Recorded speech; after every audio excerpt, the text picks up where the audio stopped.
আসসালামু আলাইকুম। সালাম।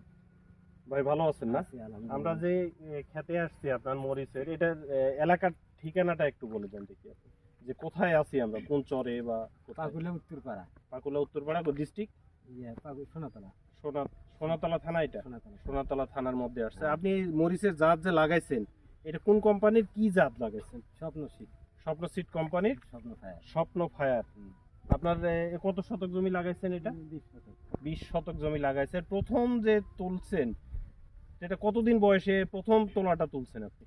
45 দিনের মতো। 45 দিন বয়সে প্রথম তোলা তুলছেন। 45 এখন আল্লাহর রহমতে আশপাশে যে এত চর, এত আপনার মরিচ লাগাইছে, মানুষজন কি এটা দেখতে আসতেছে বা বলতেছে কিছু? আপনার কি মনে হয় যে এটা লাগে কৃষকরা ভালো করবে না কৃষকের ক্ষতি হবে?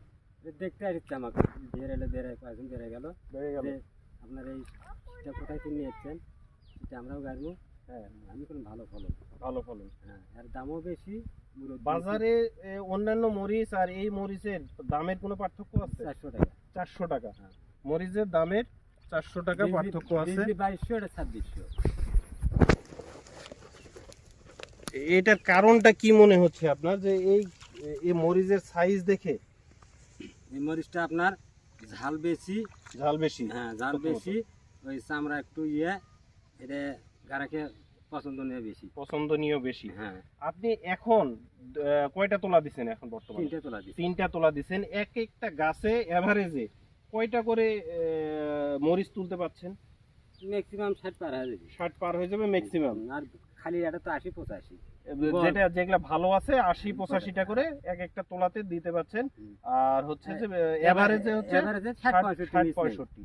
তাতে আপনি খুশি আল্লাহর রহমতে? হ্যাঁ, আল্লাহর আমি খুশি। আমি যাত্রায়- আশপাশে মানুষজন যদি জিজ্ঞেস করে যে এটা কোন কোম্পানির, আপনি বলবেন? হ্যাঁ, সব মানুষকে সাজেশন করবেন? কৃষক যদি বাঁচে, কিছু- আমাদের দেশ বাস বাস।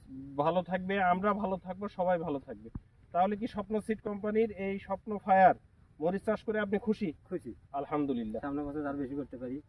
সেই দোয়া করেন, আমাদেরও সেই দোয়া করেন যেন আমরা ভালোভাবে ভালো হ্যাঁ। বীজ কৃষকের মাঝে তুলে দিতে পারি। আল্লাহ হাফেজ।